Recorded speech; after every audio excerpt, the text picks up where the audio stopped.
Siapa? Mungkin Udin, umurnya berapa Pak? 36 tahun Pak. Izinnya Pak ya, perkenalkan dulu, nama saya Desa Tika. Jadi kita pagi ini meminta waktu Bapak mungkin kayak sekitar 5 menit. Kita mau kasih edukasi mengenai obat herbal. Bapak pernah minum obat herbal sebelum ini? Pernah ya? Nah, ya. Seperti apa? Jamu atau apa? Obat sauda ya, Wellington itu Pak ya? Oh, tapi yang udah kayak dari pabrik itu ya, botol-botolan kapsul ya? Oh, kapsul ya. Jadi Pak ya, pada dasarnya kan obat herbal itu bahan alami ya Pak, dari tumbuhan kayak tadi habatus sauda atau jinten ya, dari kunyit, dari jahe. Nah biasanya memang dipakai untuk mencegah penyakit atau misalnya mengobati penyakit ya. Tapi karena sekarang sudah modern, sekarang sudah dikemas oleh pabrik kayak tadi bentuk kapsul ya, kayak yang Bapak minum tadi, bentuk kapsul, bentuk jamu, bentuk teh. Nah tapi yang berbahaya itu masyarakat kan kadang nggak tahu nih obat herbal yang diminum tadi, obat herbal yang legal apa ilegal. Nah, jadi kita tujuannya tuh mau kasih tahu masyarakat obat herbal yang boleh dikonsumsi itu kayak apa. Nah jadi kalau obat herbal ilegal itu biasanya Pak, salah satunya dia contohnya dia nggak punya nomor izin BPOM di kemasannya. Jadi kalau di kemasan botolnya itu nggak tertulis nomor BPOM-nya berapa. Kalaupun ada, biasa pun kalau kita cek di websitenya itu biasanya nomor BPOM-nya palsu. Kemudian tidak mencantumkan komposisi bahan dan tanggal kadaluarsa.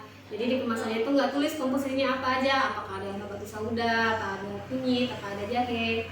Kemudian tanggal kadaluarsanya juga nggak tertulis, jadi Bapak nggak bisa memastikan tanggal expirednya tanggal berapa.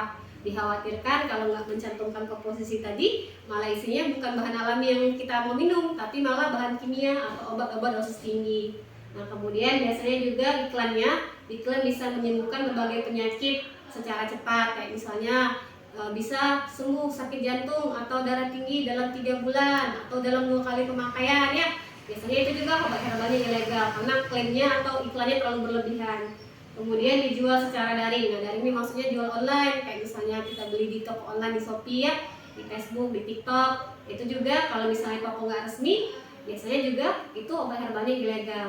Kemudian biasanya juga di kemasannya itu nggak mencantumkan PT-nya apa, produsennya apa, misalnya PT Sido Muncul kah atau PT Angkasa ya, jadi nggak ditulis di kemasannya. Nah kemudian biasanya kalau obat herbal ilegal tadi bentuk, warna dan rasanya mencurigakan, kayak warnanya itu terlalu tajam, apa misalnya terlalu orange, terlalu hijau, terus misalnya baunya terlalu tajam, rasanya terlalu pekat. Itu biasanya dikarenakan bahan kimia tadi, jadi bikin rasa sama baunya itu terlalu pekat. Kemudian biasanya kemasannya itu kayak nggak niat, kayak cuma misalnya plastik bening ya tanpa label atau botol-botol tanpa label. Nah itu biasanya juga obat herbalnya ilegal. Kemudian juga biasanya dia kalau dijual online, testimoni yang ditampilkan itu palsu Pak, cuma screenshot WA ya, yang misalnya bilang saya sembuh dalam 3 kali pemakaian kayak tadi, itu biasanya testimoninya juga palsu. Kemudian harganya murah-murah itu Pak, biasanya kalau ilegal kayak cuma 50.000, 30.000 ya, itu biasanya juga patut dicurigai karena obat itu biasanya nggak mungkin semurah itu untuk obat yang bisa menyembuhkan berbagai penyakit.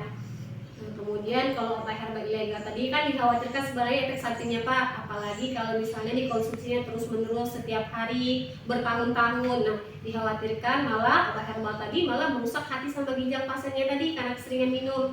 Misalnya kakinya dibengkak, ya badannya jadi kuning, terus bisa juga menyebabkan gangguan pencernaan, mual, muntah, diare, juga bisa bikin alergi juga. Nah apalagi kalau misalnya dia minumnya sudah bertahun-tahun, juga bisa menyebabkan kecanduan. Jadi misalnya hari ini minum, besok nggak minum, jadi timbul rasa gelisah, rasa mual, muntah atau pusing. Biasanya efek dari kecanduan tadi. Jadi kalaupun Bapak minum obat herbal boleh Pak ya, tapi lebih baik kayak beli di apotik atau misalnya beli toko resmi. Perhatikan tadi labelnya Pak ya, labelnya, kemasannya, BPOM-nya, mereknya. Nah kemudian juga lebih bagus lagi dikonsultasikan sama dokter, lebih bagus lagi kan ditanyakan boleh nggak diminum obat ini sama dokter. Mungkin sampai sini mau bertanya kan Bapak? Ya ada ya. Nah Pak, untuk lebih lengkapnya lagi nanti kita kirim link websitenya ya tentang informasi tadi ke WA Bapak kalau berkenan ya. Mungkin sampai situ aja Bapak, makasih atas waktunya.